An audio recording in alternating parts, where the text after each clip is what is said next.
Hello, everyone. It is Monday, the 3rd of June, 2024, and I have so much I can talk about. I'm going to get into a few things: geoengineering, North Korea, possibly the shape of the Earth thrown in there as well. But I mean, a lot I can talk about regarding Canadian news and cover-ups and deceit and elections and anyway, so many things. But I do want to make sure that this video is not drawn out needlessly. And so I'll get into the first video. Actually, before I even get into that, no. I want to go into North Korea before I start with the weather modification geoengineering. I've talked about this for years, but about North Korea, this is interesting. I have covered Yeonmi Park's her interviews. I don't have her book or anything like that. And my own assessment on North Korea limited based on like not having access to information, obviously, regarding North Korea, but looking at the overlays and data coming out of the comparisons of North Korea and South Korea, like just regarding like electrical usage and things like that, it's very clear that South Korea is significantly more, I guess, overdeveloped is what I'd like to say, than North Korea. Very, very interesting. So yes, it absolutely has gone through periods of strife, and so have we in Canada and internationally, like during different cycles, and we all have varying experiences. Anyways, even present day, right? We have people that are experiencing life completely differently, even in the same cities. Good morning, November. Yeah, so this is an interesting take on North Korea, and I really want to share this because it's even different than what I was saying about North Korea specifically, but also promoting like the same type of lifestyles in Canada, ironically enough. Anyways, I'll get into it. So this is Are We Being Lied To About North Korea? It's from Jimmy Dore, and I really do like his content a lot, and I would love to go on his show, but until that time happens, I will share his stuff. What if I told you that people in North Korea are in general happier than in the South? No homeless, no organized crime, no prostitution or pornography, no unemployment. So I don't buy any of that. Okay, it's Jimmy, and I mean no offense, and so just right from the get-go, there is prostitution, there's starvation, there's absolutely that stuff going on, which is not going on, and there's even human trafficking that's from North Korea, that's where people are getting transported to South Korea, but also to China and in other countries. And so that in itself is misinformation. And abundant housing for all. Sure, they don't have as much access to consume goods, but what they have is dignity and freedom from being enslaved. And there are people that are actually forced out into what they're calling farms and for labor. even in high school and stuff like that, in elementary. So yeah, enslaved by foreigners and banksters.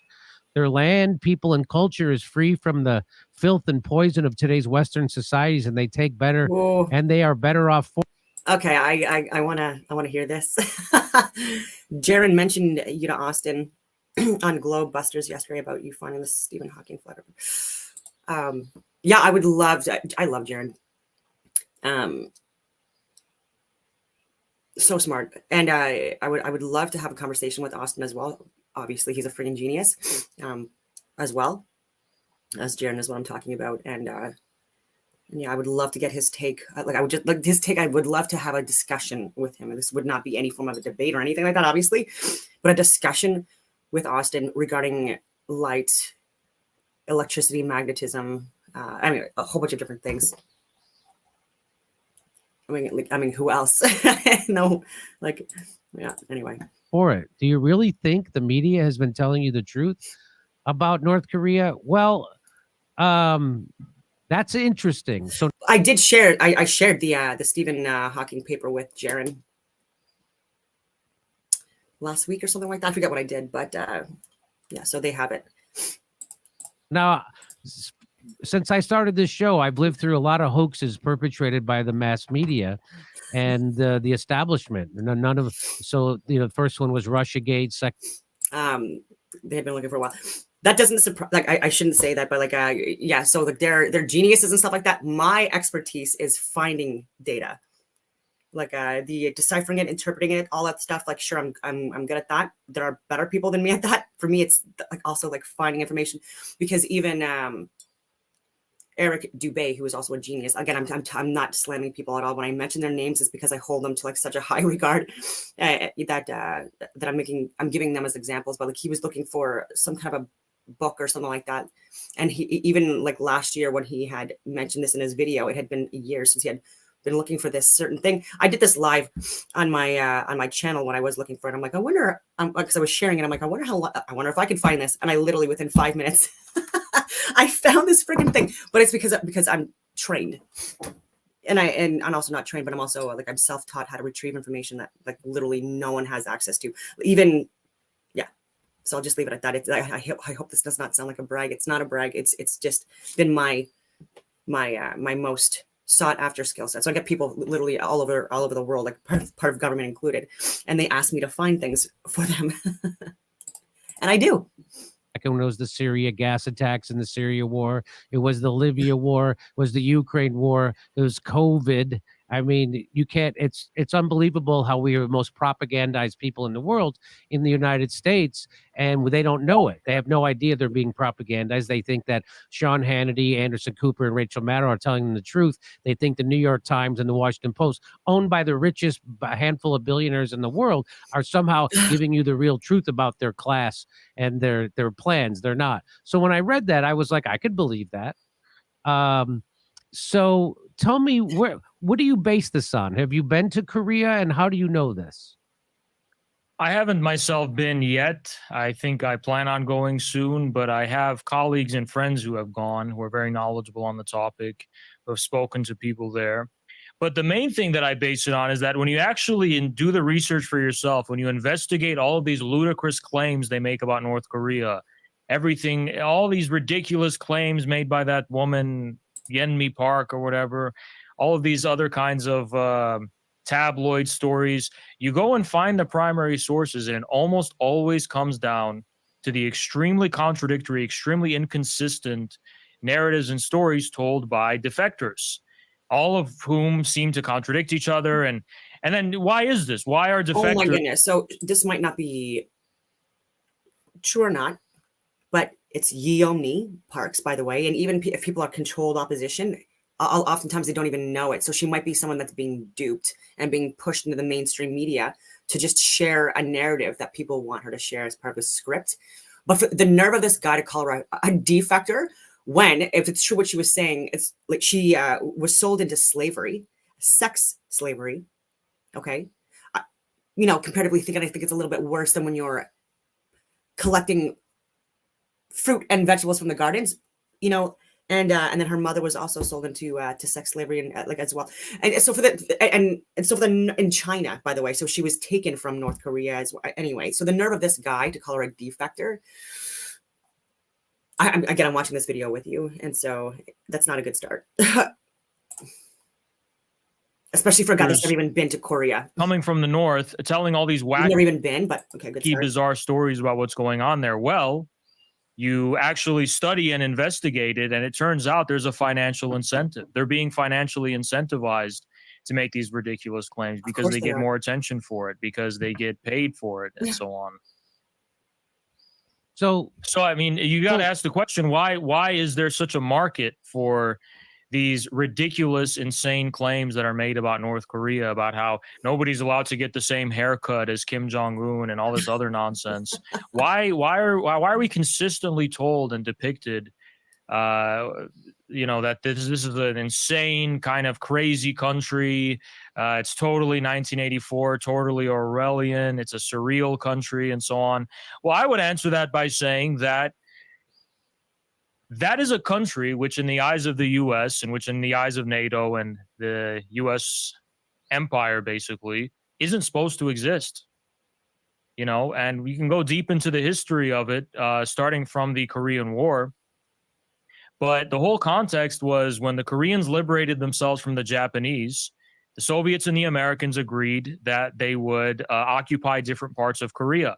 Now, on the Soviet side of things, the Soviets packed up their things and left because they were requested to, whereas the U.S. would not let go of their occupation. And they helped put down several rebellions in the South, actually, which didn't want the U.S. to be there and also didn't want the U.S.-backed dictator to rule South Korea, to rule Korea. So, and then through 3,000 border provocations before the 1950 June 25th date, which is what we think the start of the Korean War is, it's only after so much was done to attack on the border, so much was done to undermine the sovereignty of the Korean people, that the North Korea proper that's in our textbooks begins. And that war was never, not a lot of people know this, it wasn't ever resolved.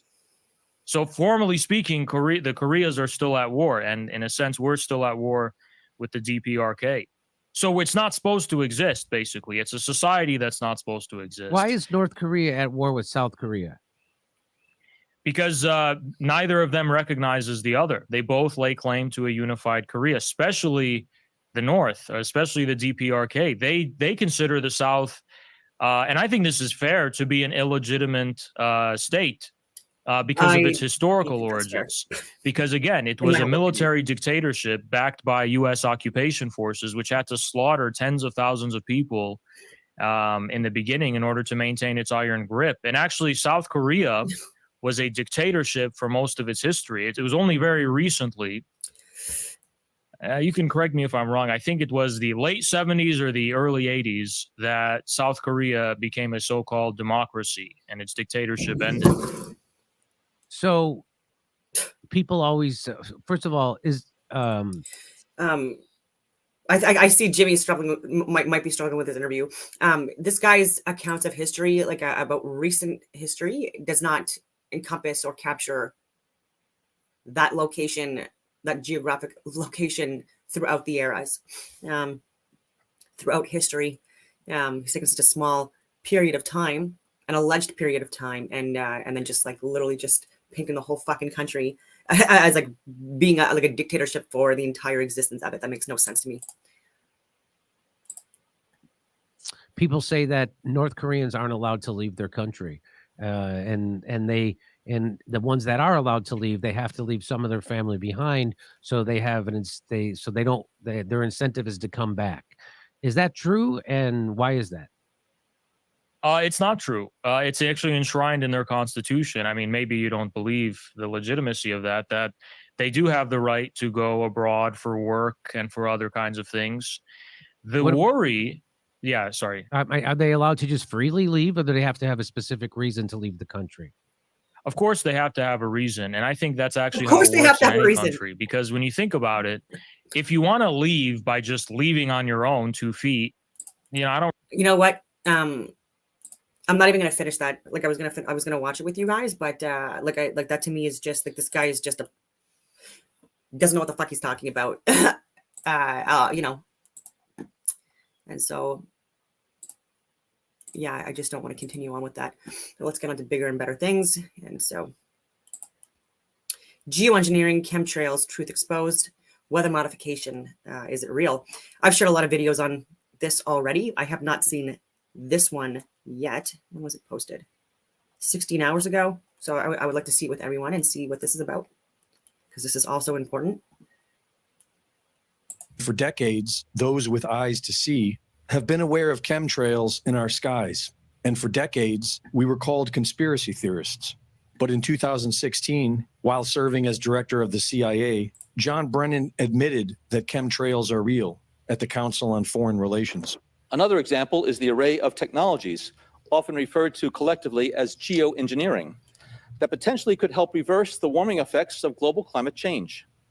One that has gained my personal attention is stratospheric aerosol injection, or SAI, a method of seeding the stratosphere with particles that can help reflect the sun's heat in much the same way that volcanic eruptions do.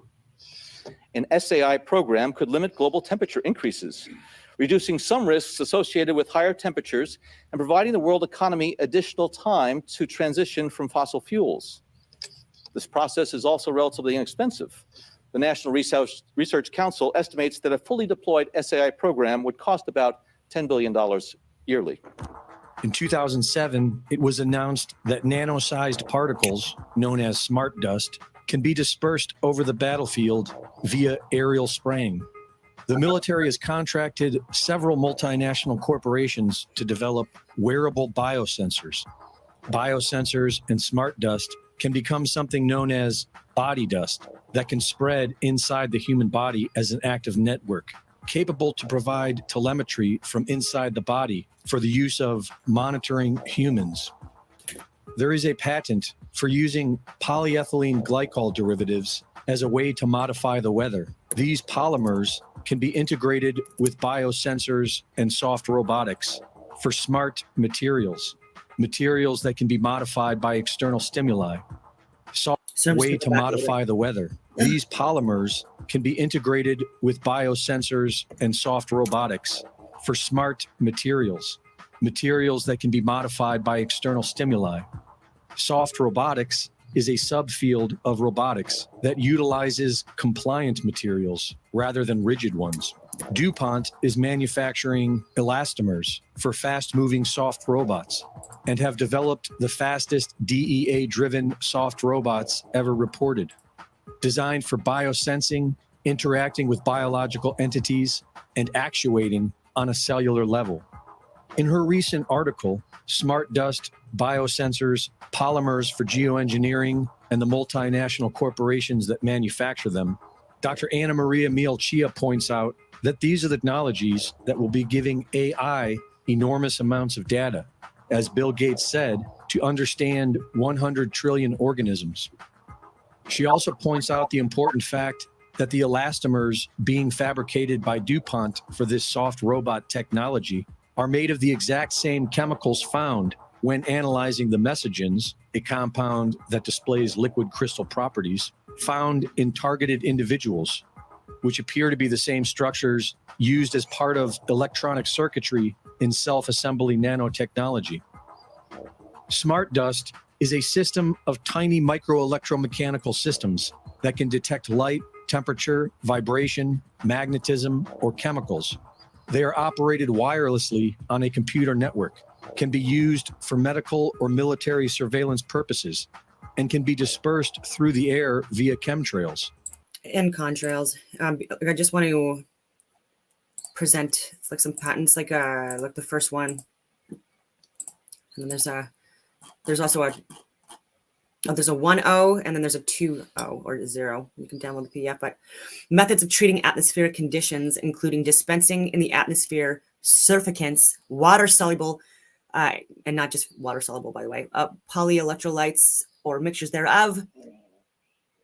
Methods of dispersing fog by dispensing fog coalescent materials around an unstable spot in the fog and by dispensing of fog coalescent materials in a substantially straight path through an area to be cleared, and methods of increasing rain by dispensing surfactants, water-soluble polyelectrolytes, or mixtures thereof around an unstable spot or cloud. We're even seeing like massive amounts of water. They were calling it like an airborne tsunami, terrifying. But with just such a heavy amount of water that has been dropping on locations, but by virtue of weather modification, and this is known. There's concerns. Part of the reason for the lack of success of prior methods of treating atmospheric conditions is that the atmospheric conditions sought to be controlled are not fully understood. No shit. Actually, if you're a present day scientist, or I like to call them pseudoscientists, the ones that are pushing globe Earth bullshit and saying that we're not getting impacted by contrails and chemtrails, they're not scientists, but they have the titles. Yeah, they don't understand what's going on. They don't even know that there's ether, right? Again, pseudoscientists. The conditions of the clouds from which rain is sought to be increased, the cumulus hail clouds, and the characteristics of fog banks have not been understood sufficiently for those attempting to treat these conditions, to say the least. We're using NGOs and not-for-profits to do this for people, to make it less easy to track. And by the way, even that, actually, I can get into so many different things. I didn't even talk about the earthquake that happened in Cleveland, close to the Great Lakes, obviously. And it was right around a nuclear plant. And Dutch Sensei is the one that also shared that. Yeah, maybe I'll bring that up as well. So these are the patents. There's just like not a lot, there's not enough information, and there are people that have no idea what they're doing, that are playing with the weather, and that are really fucking us over, short term and long term. which would greatly go unnoticed. Like even with the sulfur iodides, the sulfur oxides, the silver iodides, the heavy metals. Noticed by the sleeping masses who have come to accept them. When combined with the messaging soft robot technology, they could create a means of monitoring and controlling the entire human population. Perhaps the greatest lie ever perpetrated on populations all over the world is the condensation trail lie. What we're seeing in our skies is not condensation. It's sprayed particulate dispersions with very few exceptions. They shouldn't be there. Jet engines burn clean. So if there's anything coming out of them, it's an additive. They're absolutely not contrails. Contrails do not linger, dissipate, and go into cloud coverage, period, in the report. And I kept saying to people, you know, what is this? Because now the sky. So I'm on Dutch Sensei's page, and I'm not seeing the video that he just posted, so it must have been removed from YouTube. Is no longer blue. It's starting to turn gray. And what I found was kind of like, it was not socially acceptable. You know, we're all going to pretend this is not really happening. And I thought, oh, this is very bad. Most are unfamiliar with a science term called global dimming. That term refers to the amount of direct sunlight that no longer reaches the surface of the planet due to light scattering particles that are building up in the atmosphere. And although many of these particles are from industrialized pollution, the larger majority are from the ongoing climate engineering solar radiation management operations.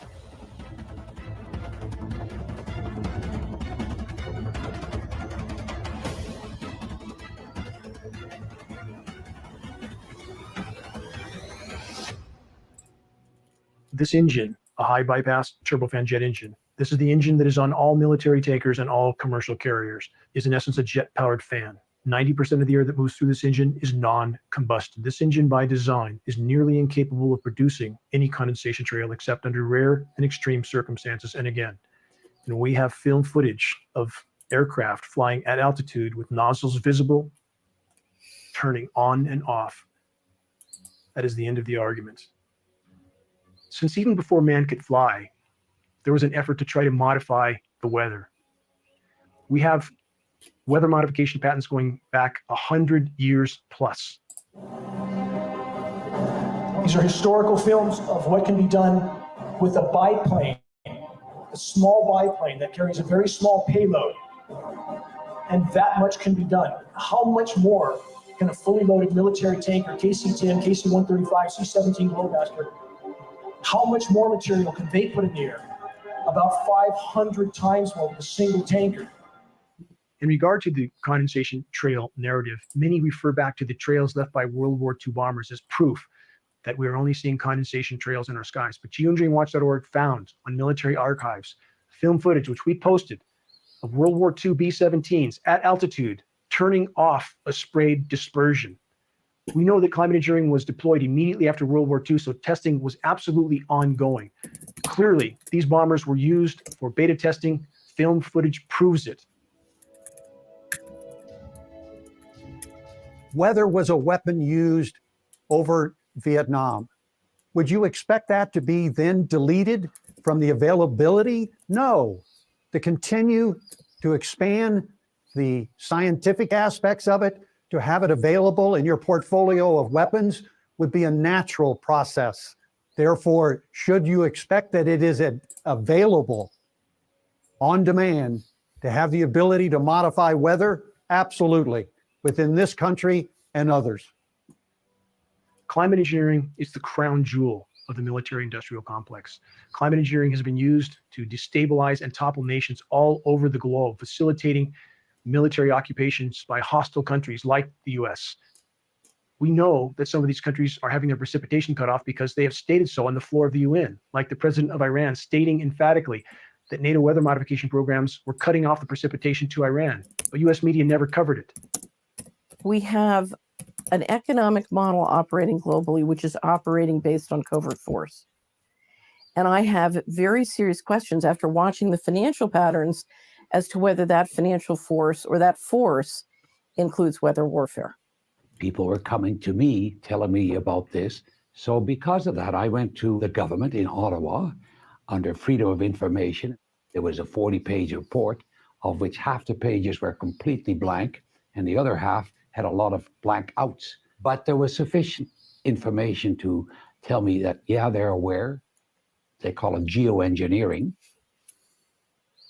One of the big problems is that when we find some new technology, we get all excited by it, by the potential benefits of that technology, and often implement it and use the technology before we have any idea of the negative effects.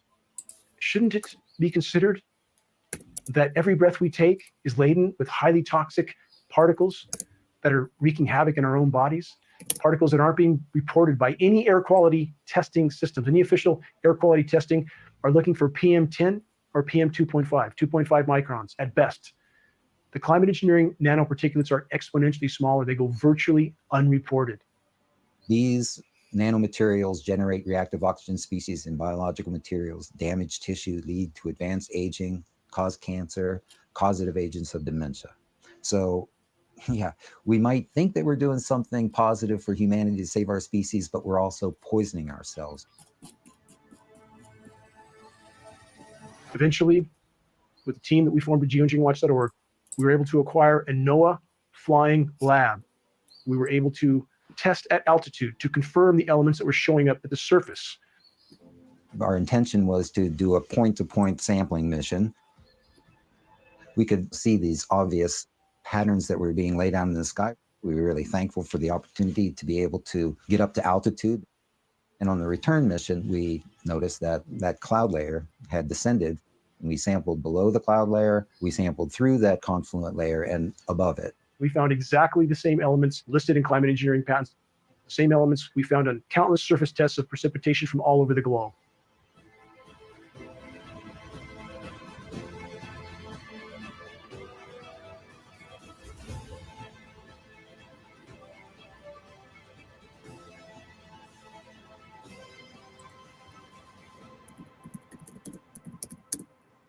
Governments all over the globe and the entire climate science community are telling the population urgently that climate engineering operations, solar radiation management operations need to be immediately deployed to try to mitigate the warming of our planet, to try to preserve what's left of its life support systems.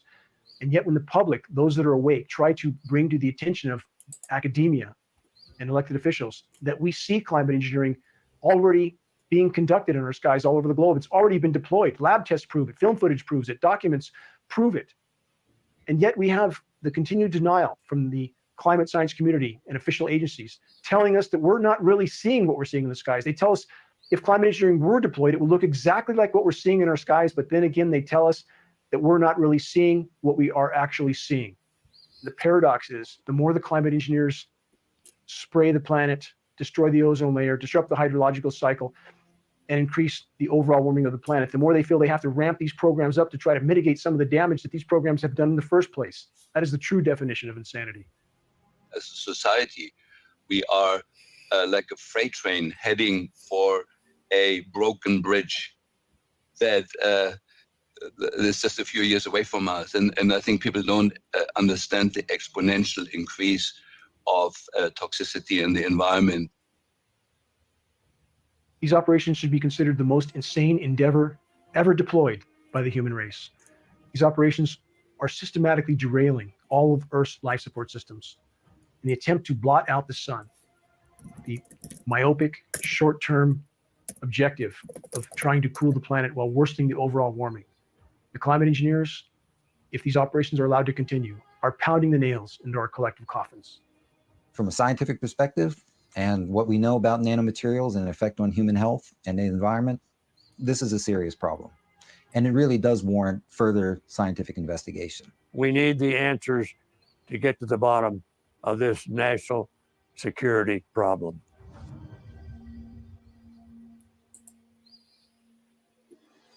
If populations around the globe find out what has been done to them by their governments without their knowledge or their consent, there will be a shockwave around the globe that cannot be contained by the criminal governments that have now taken control of our planet and civilizations all over the world. Just bringing transparency will shift so many things that it will make it extremely difficult, because you cannot manage an entire planet with overt force, only with covert force. If we bring transparency to who it is in the covert force, it shifts everything. Look at your own health and you know what is going on. And if you love your children, join us in fighting what we need to fight. This is a just fight. It's the right fight. It's the right cause. And if the climate engineering operations, which are derailing Earth's life support systems, are not immediately exposed and halted, all other challenges for the human race become moot, because the planet will no longer support life. We are in completely uncharted territory. Virtually the entire web of life is being systematically contaminated and decimated by the ongoing climate engineering operations, on top of all other forms of human activity or anthropogenic activity that are wreaking havoc in the web of life. Climate engineering, mathematically, statistically speaking, is the single greatest and most immediate threat we collectively face, short of nuclear cataclysm. Sounds like pure science fiction, but there is a growing underground movement of people who believe that our harsh drought is part of a government conspiracy.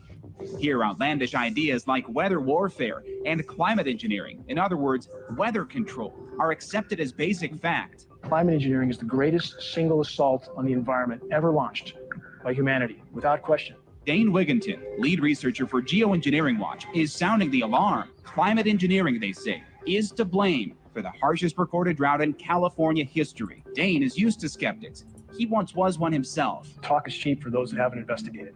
I didn't want to believe this either. His background is in solar power, but he started investigating on his own about a decade ago.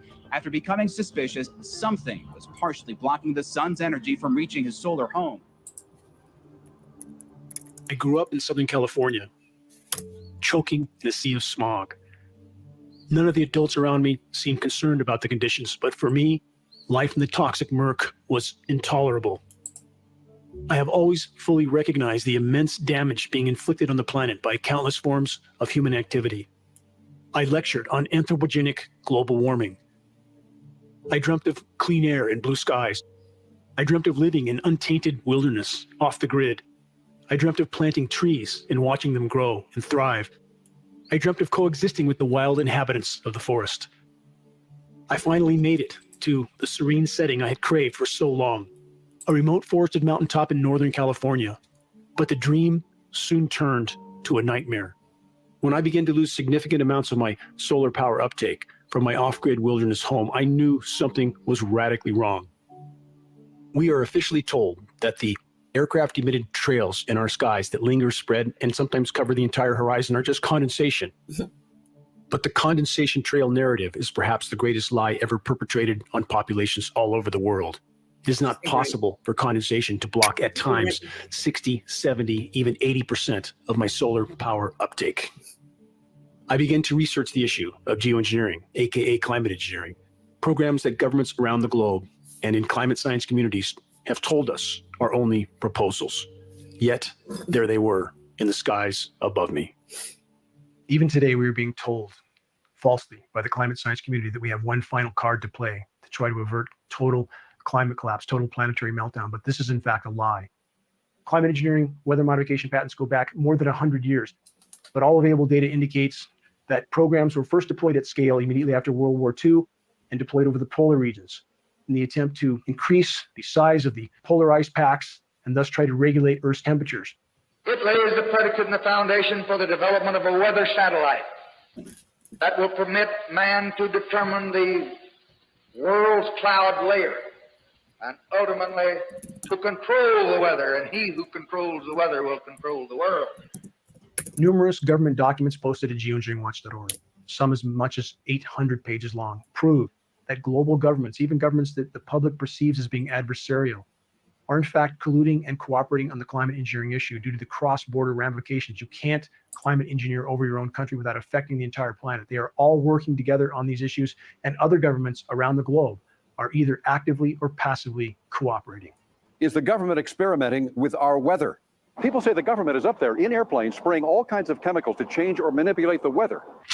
It is called geoengineering, fighting global warming by putting a chemical dust in the atmosphere and reflecting harmful radiation back into space. You could use barium oxide, for example, which makes big fluffy clouds. You could use tiny little bits of aluminum, which is benign in the environment, and essentially manage the climate. There are 172 bills before the U.S. Senate right now calling for more weather modification programs. A Weather Modification Act calling for research in, quote, attempting to change or control by artificial methods the natural development of atmospheric cloud forms. My personal opinion is that we have to keep geoengineering on the table. We have to look at it very carefully because we might get desperate enough to want to use it.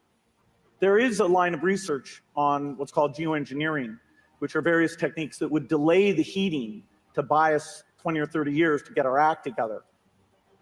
The stated goal of some of the world's most recognized geoengineers, like Dr. David Keith and Dr. Kim Caldera, is to put 10 to 20 million tons of nanoparticulates into global skies annually. That's an inconceivable amount of material. This material is on top of industrialized pollution. Right? This is about how we engineer the planet. It's about the fact, an uncomfortable fact, but it is a fact, that we have the technical ability to do this. They're all fast acting, they're cheap, and they're fundamentally imperfect. There are problems of how you control something where an individual country can have tremendous leverage over the whole planet's climate, and where there are winners and losers in ways that really could be unpredictable. And I mean, not to frighten you, but I think you can imagine scenarios that lead to war. Another example is the array of technologies, often referred to collectively as geoengineering, that potentially could help reverse the warming effects of global climate change. One that has gained my personal attention is stratospheric aerosol injection. There's all sorts of ways you could do this, but the standard idea has always been spray sulfuric acid in the stratosphere 20 kilometers over our head and use that to stop the planet warming up. The example many people cite was when the Mount Pinatubo volcano exploded. And all of this ash went into the air and had a cooling effect on the Earth. And so people have long proposed since the mid-60s that you could artificially add dust to the stratosphere and cool the planet. Not that this would be a good solution for global warming, it would not.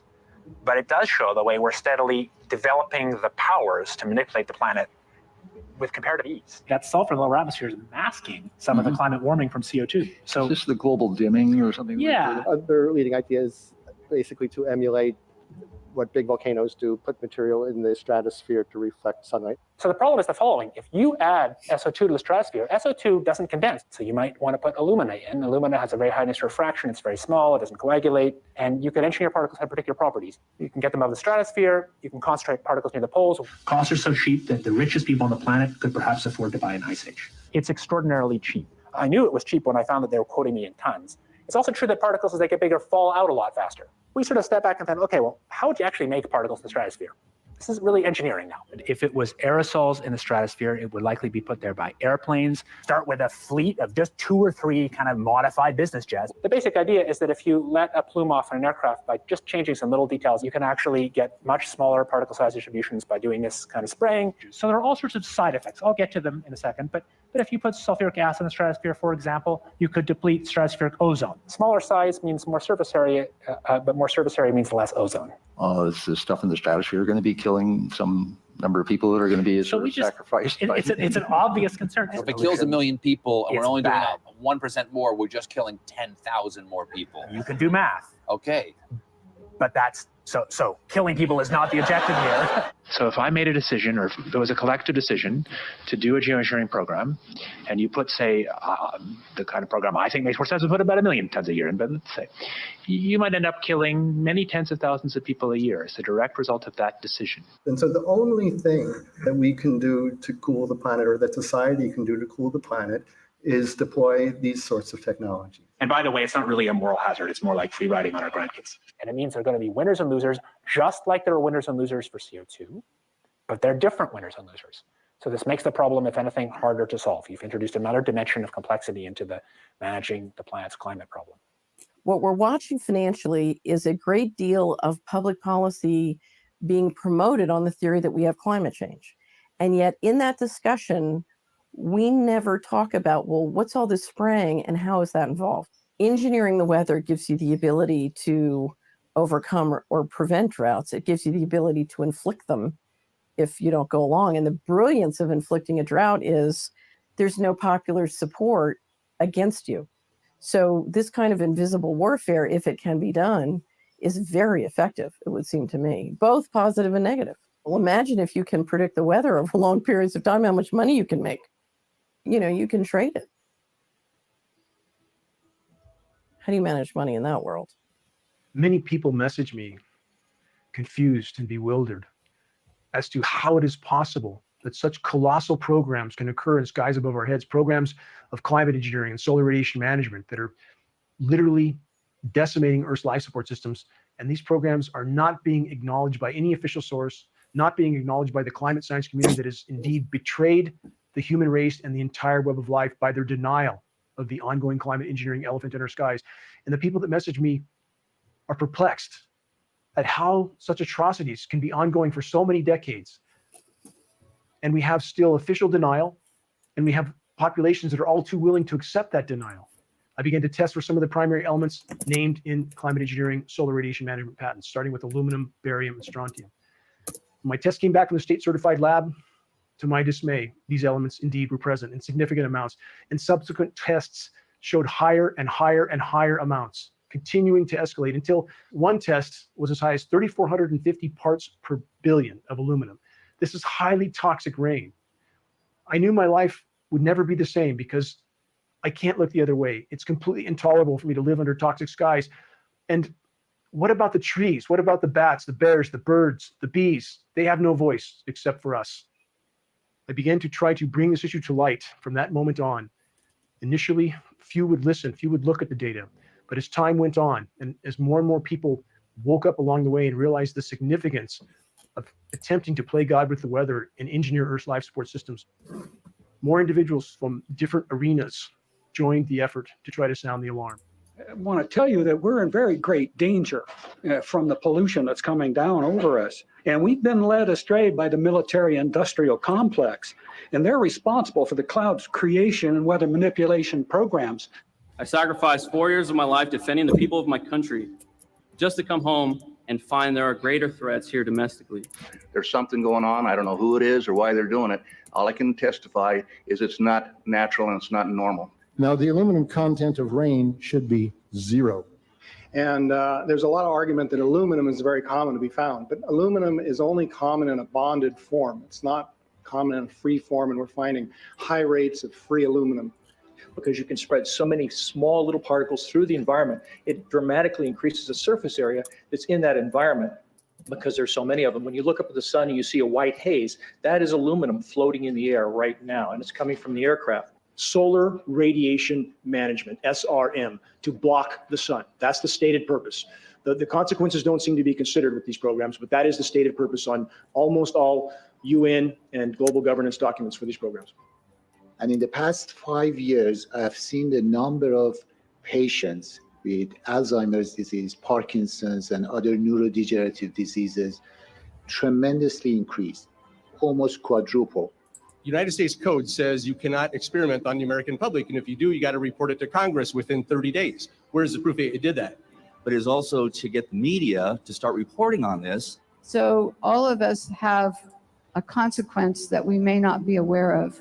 And it is important for all of us to join together and to put a stop to these programs and to hold public discussions on them for as much as possible.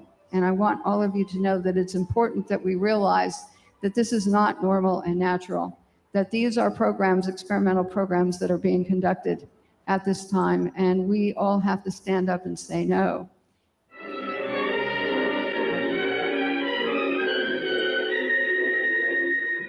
This tank can be used for disseminating all types of agents.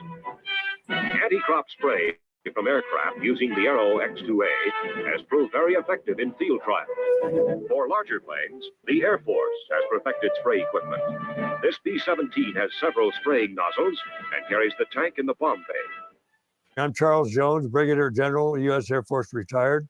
In the years 1953 through 1962, I was stationed in Germany. Then we moved to England in 1959 while assigned to the 42nd Tactical Reconnaissance Squadron with dual missions of electronic countermeasures and weather reconnaissance. We also had the responsibility of reporting jet engine contrails throughout our area of responsibility in Europe, North Africa, the Mediterranean, and Eastern Atlantic. We were responsible for pinpointing the exact altitudes of all jet engine contrails noted within the flying area of responsibility in both the weather and ECM aircraft missions. We became experts on jet engine aircraft contrails and all of their characteristics. Much different from the white aircraft spray trails that consist of scientifically verifiable spraying of aluminum particles and other toxic heavy metals, polymers, and chemical components. These are the long white spray trails that linger and slowly expand into light cloud cover that soon cover entire areas with an overcast, very light cloud cover. We're never going to get to the bottom of climate change until everything is laid on the table about geoengineering and the disasters that it can and is causing. My name is Richard Rolig. I served a career of 34 years in the United States Air Force. I was able to achieve the rank of Major General. I was in the acquisition business, developing new weapon systems, and did lead one major top secret program for 3 years. During the 10 years I worked at Raytheon, the exposure to various programs was limited to what they wanted you to work on. So even though I still had the top secret clearance, and certain programs I got exposed to, that was not one of them. That was compartmentalized, as it should be. And unless you had a direct impact or you were personally involved in it, you would not have received that particular clearance. It goes back to around October of 17. I'm residing near an Air Force base here in Tucson, Arizona, Davis-Monthan Air Force Base. Aircraft exiting, doing their flight training, etc. And having lived around Air Force my whole life, my father even being a pilot, it became obvious to me that the contrails that were coming out of some of the aircraft in the local area were not normal looking. They took on a different texture, they spread differently. And so as a result, I started talking to a couple ex-pilots that are part of the organizations, asked them to look at it. My wife is a pilot. I had brought her out of the house. We looked at the contrails and it was obvious that they were not normal. So as a result, we started doing a little research. Yeah, we called it the elephant in the sky. I mean, everybody on the planet is looking up and seeing this kind of spraying going on. I became involved in weather modification analysis due to my background as a weather observer in the United States Air Force. And as I was looking at the jet clouds in the sky, I realized that that's certainly not normal. And so I've been watching these abnormal clouds for a long time. Well, I started to learn about geoengineering just in a very personal way. I decided to leave Washington in 1998. I bought a small property in a farming community in Tennessee, and I still had business in Washington, and so I would drive back and forth between Tennessee and Washington, but I was also driving around the country, networking with a variety of people, trying to understand what was going on in the economy. And as I was driving around, I saw this spraying, and literally you had planes crisscrossing in very unusual patterns. They'd fly back and forth, and you get this tapestry of crisscross spraying that would just hang in the sky for a long time. As an investment person, you're adding it up in your mind. Okay, we have 2 planes over this county, flying this many hours and spraying this much stuff. This is very expensive. Who's paying for this? And I was doing a lot of research at the time on a great deal of money that was going missing from the federal government on a covert basis. On one hand, you have all this money going missing. On the other hand, you have this fantastically expensive spraying program going on. The ongoing global climate engineering operations must be considered a new Manhattan Project on a scale that is almost inconceivable. Governments all over the globe are either actively or passively participating in the ongoing climate engineering insanity, all for their own reasons, all in the attempt to keep business as usual until the last possible moment. Geoengineering is occurring. It's been occurring. It is not new, and your tax dollars are funding this. Well, my name is Kristen Megan Edwards. I am a U.S. Air Force veteran. I served 9 years on active duty working in bioenvironmental engineering. Upon my separation, which was honorably, I went and worked for the VA in the Veterans Health Administration as an industrial hygienist and an environmental specialist. So as an industrial hygienist, my job was to protect people from such things as heavy carcinogenic metals and hazardous materials.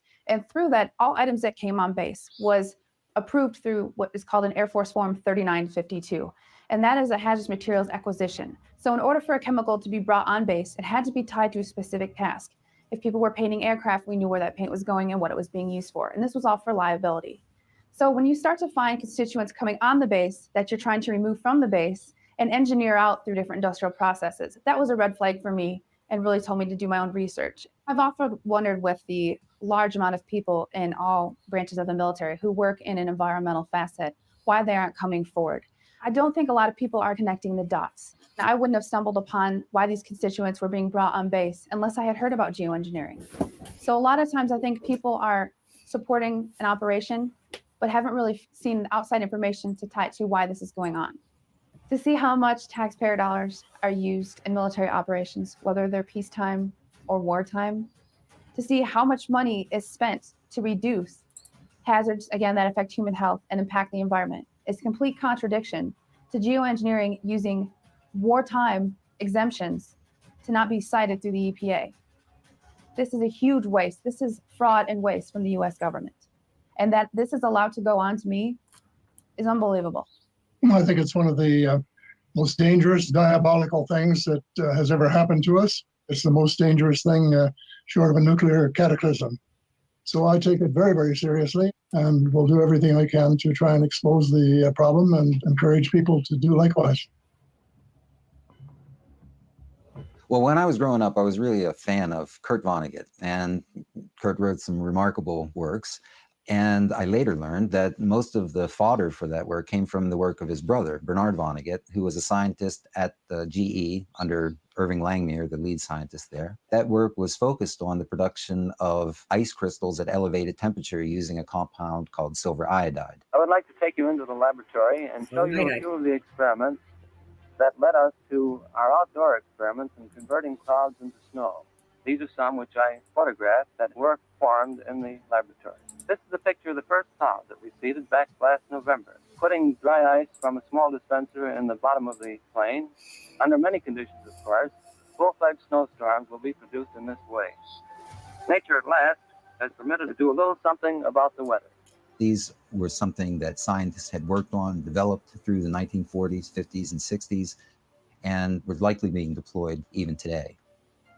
The research done by Vonnegut and Langmuir coincided with changes in our sky.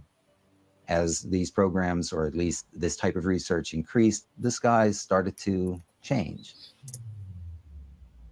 My first real observation of those changes and real awareness of it came, I was looking up and saw patterned skies of these trails that were being laid out by planes, then developing into confluent layers that would drift perhaps hundreds of miles, changes the weather, changes the temperature around you.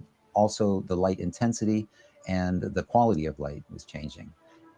It was funny that there was not really a lot of published literature on this material. There had been some governmental reports that I had dug into. There was some evidence that this type of research was being conducted. And in fact, there was a presentation that was given where Dane Wigginton asked some questions about the materials that they were discussing and their possible role in weather modification programs. Numerous air quality studies, including from CARB, California Air Quality Resource Board, have named submicron-sized particulates as being particularly harmful for human respiration.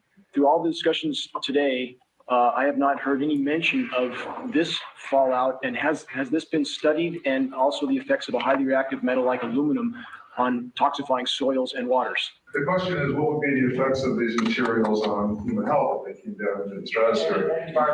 In particular, small particles of aluminum.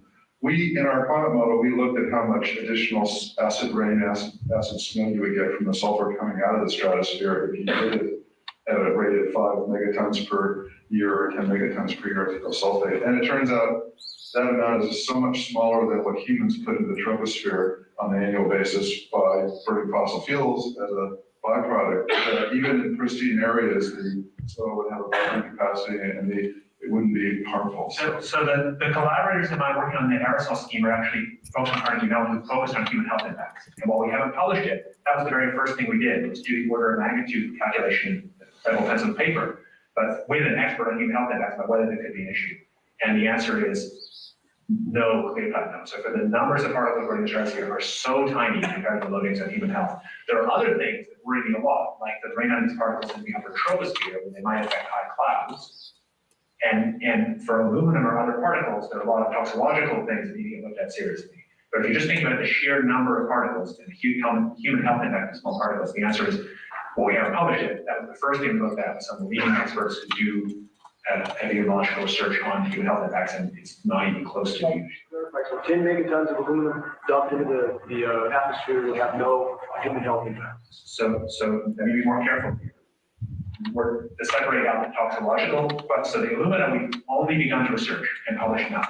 The question I was asking was purely about particle number density. So what we did is we said, looked at some global estimates now. We have a aerosol global estimates that were built for epidemiological purposes of the global loading of aerosols in terms of health impacts. And we said if we added on top of that what we're doing from the stratospheric aerosols, could it have any impact? And the answer is that was totally irrelevant. But that was just on particle number.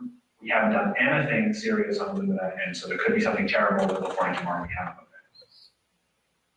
So after I saw that footage, I contacted Dane and I started asking him some questions myself because I was interested in what he knew already. I mean, he was very forthcoming with all types of information. I realized that he had published a lot of material online, and I started perusing that material and found that, you know, he was digging at something where there was, again, a lack of available scientific evidence. And that's where I became quite interested in contributing in any way that I could. I then, working further with Dane, and with great thanks to our contributors, was able to take a number of flights where we could sample through these condensation trails or these confluent layers that had been laid out earlier in the day. So on the first sampling mission, we started at the Baltimore-Washington International Airport. The University of Maryland has a twin-engine Cessna that is a flying laboratory. It has a sampling nozzle at the front of the plane that collects air samples prior to any contact with the plane or the engines or anything behind. Those samples are then taken through a tube, pass through a filter cassette, and these filters are glass fiber filters that are pretty large pore space filters that do effectively capture ground pollution. So PM 2.5, those particle sizes are 2.5 microns, and they've done a really good job of it. But it's not really the proper equipment to completely evaluate the number of particles that might be smaller than that. And we're talking 10 to 100 times smaller than the PM 2.5 particles. But those do capture some of them. And we flew in an air-controlled zone and basically flew big circles trying to get to altitude, but the control towers wouldn't actually allow us.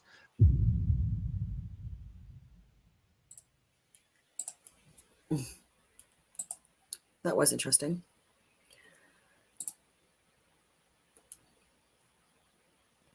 And I just want to do a quick blurb. I'm looking at a lot of information in the background regarding papers from Hawkins and people that are referenced in his papers. That's important too. Anything that precedes 1963 specifically. When he was at Oxford, he said that he had a BA in physics. That's interesting to me. Bachelor of Arts. Wouldn't it be a Bachelor of Science in Physics?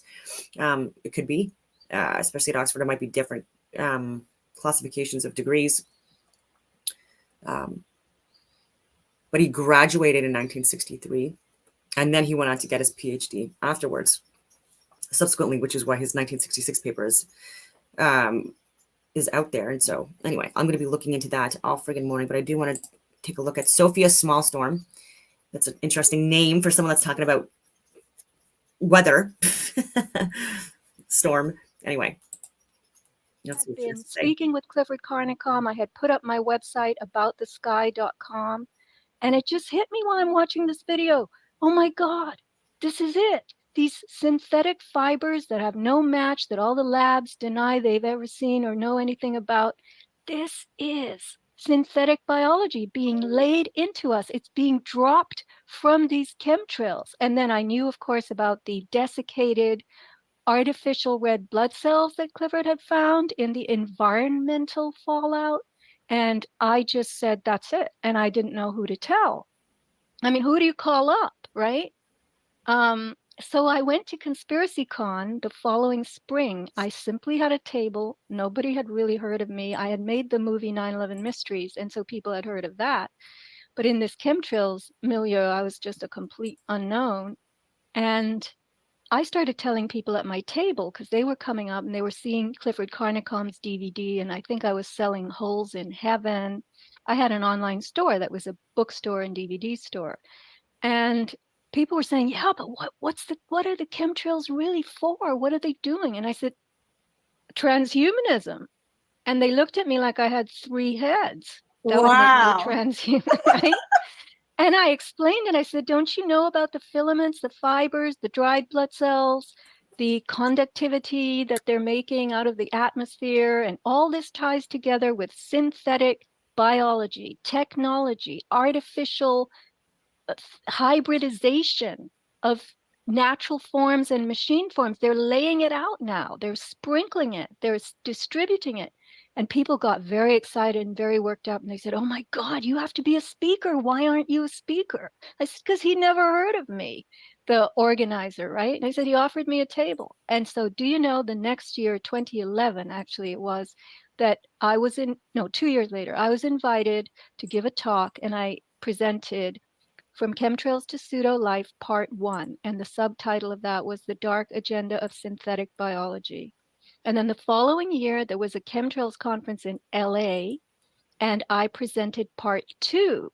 So that was titled From Chemtrails to Pseudo-Life, Living in the Manhattan Project. Now, Part 1 is all over YouTube, unfortunately in low resolution, so I'm having it reposted on BitChute and Rumble in high resolution as soon as I can get my friend to do that. Part 2 is gone. And I saw yesterday on YouTube that it said they had removed it for violent and graphic content. Wow. And that would be the pictures of these poor people with these Morgellons lesions. That's the only graphic, I wouldn't call it violent. I mean, it's violent for them, but yeah. That's amazing. That's why we don't use YouTube anymore. Well, yes, YouTube is ScrubTube. So that's really, really interesting, because a lot of what my understanding is, the scientific community and the physicians, they were calling this delusional parasitosis, meaning that anybody who presented with these kinds of symptoms, they were just told by the doctors that they were crazy and that, this doesn't exist. But there's a few people who in the geoengineering environment, like Clifford Carnicom, who actually analyzed these fibers and looked at them. And you've worked with some specific Morgellons victims who have done some pretty interesting research and have found remarkable things. And, as I've been kind of looking more into this, because they were they found technology that uses hydrogels, which is also in the C19 shots, which are chemicals like polyethylene glycol. In the Moderna shot, it's SM102. In the Pfizer shot, there's other lipid nanoparticles that actually develop into this hydrogel. They have the quantum dot technology, just like Karen Kingston speaks of now in the vials. So the quantum dot technology, which uses different colors as an energy source, as well as to build these sensors that are emitters and receivers. So the Morgellons fibers clearly had that ability as well. And then there were other components like the self-assembly. So these structures of Morgellons people also self-assemble. It's the same in the C19 shots. And it's all about they have used many different species, for example, nematodes, which are a form of worms, and then other species like insect species, and have taken genetic plasmids, so little sequences put them together into this shell, sort of like a lipid nanoparticle shell, in addition to other information either from E. coli or other bacterial form.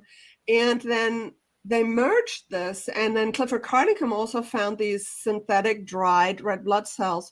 So what's very interesting is that these Morgellons victims also have crystalline structures that are growing out of them. A lot of them are hexagonal. And it's similar to what we're seeing, like Dr. David Nixon's work in the vials that shows this assembly and disassembling crystals that look like circuits. So you've spoken to some Morgellons victims and know a little bit more about some of these very strange findings. Can you speak more about it, and what does it have to do with the nanotechnology? Well, when I was putting my first presentation together in 2011, I was just looking on the internet for what is nanotechnology? What is it all about? How does it work? And I found this thing that I named the nanotech pyramid. And it just picture a pyramid. So the bottom level is materials. Then the next level on the pyramid is structures, the next one processes, and then devices. So it was clear that in nanotechnology, they start with materials that self-assemble into structures, following processes, and then they become devices. So I want to make this very clear that anyone who was even in the least bit familiar with the Morgellons history, the presence of this, the fact that people were finding complex devices, hexagonal crystals, all kinds of stuff, minuscule, was creeping out of these lesions that they had. And they all bought microscopes. I mean, nobody was helping them. So they had to look at this stuff themselves. And it immediately hit me that the stuff in the vaccine vials so resembled what the Morgellons people were finding in all different stages. The fibers being perhaps the initial structures, the materials, we don't know what they were exactly because they might have been in their raw state, metals and whatnot, right? And this thing that Clifford found, this novel microorganism, as I call it, and we'll talk about that in a minute. But it was a no-brainer to a lot of people looking at the materials that, people who had microscopes and had credentials were reporting moving around in these vial batches, vaccine batches. And we all said to one another, it's Morgellons, dude. I mean, this is what... I don't know. Okay. I did want to show one more thing. Who knows? Just interesting. Same website that I was showing a couple of weeks ago regarding the atmosphere, not a sphere, the troposphere. And this is a government website, UCAR, Center for Science Education. And I'm looking at what they're calling the troposphere and the stratosphere, and like how many kilometers or miles up these layers encompass. And you see Mount Everest is at the top of the troposphere, cumulonimbus clouds, stratocumulus clouds very low, like a lot higher, bigger. Cirrus clouds, you've got commercial jets. They usually travel within this area because of there being less drag. Look what it says here, though, spy plane at around 20 kilometers up. Ozone layer, weather balloons, all very interesting stuff. Spy plane. I just wanted to show that. It's from it's like a science website. And even when they gave the that blue marble painting again, after they had claimed that there was only one original photo, like it even had sex written blatantly obvious on that sketch. And so, anyway, they play. I'm going to be looking more into so many different research papers. I'll give you an example of what I'm looking at. Is it this one? The Gravitational Equations and the Problem of Motion by Einstein, Infeld, and Hoffman. I think that's interesting. The title in itself, The Gravitational Equations and the Problem of Motion. I'm looking into more of Hawking's information and who he actually was working with. So he was working with people like Penrose and others during his time at Oxford in the 1960s. And so it would be good to actually take a look at their references, because you look at scholarly articles online, and some have not been published yet, or won't be published. And I think that's a way to obviously hide what people's papers were when they were going through. And I'd be interesting to see earlier works before 1966 for Stephen Hawking, especially. And so I'm going to take a look at that. And so on that note, I will leave it at that. Chemtrails, contrails are real. The impact to our health, it's varying degrees of severity depending on where you're located. But I would recommend peacefully sharing this information to your district leaders, mayors, levels of government, family, and communicate this in a way that doesn't sound crazy. Because we're up against the majority of people, and a lot of people so easily dismiss information just because they don't like a word, or they don't like a person, right? And so it's their loss, because they're losing information that they need to have in order to have informed consent, in order to know the reality of the world. But I mean, people are so easy to believe Netflix, and when they're actually talking to people like myself, it's a lot harder for us to have discussions with people when they're not open to it. Anyway, so I will leave it at that, and I hope that everyone has a wonderful rest of your day.